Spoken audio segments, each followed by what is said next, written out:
Mama, patawad kung gabi-gabi naririnig mo akong umiyak ng palihim.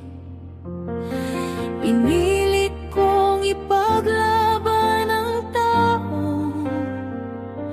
paulit-ulit naman akong binitawan.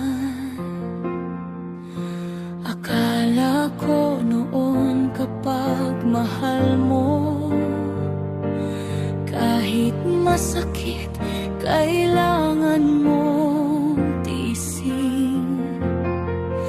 Pero habang unti-unti akong nawawala, ikaw lang ang tahimik na kumapit sa akin.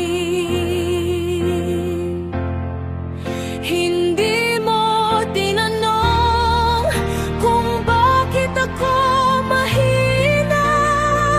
Hindi mo sinabi ang sinabi ko sa'yo.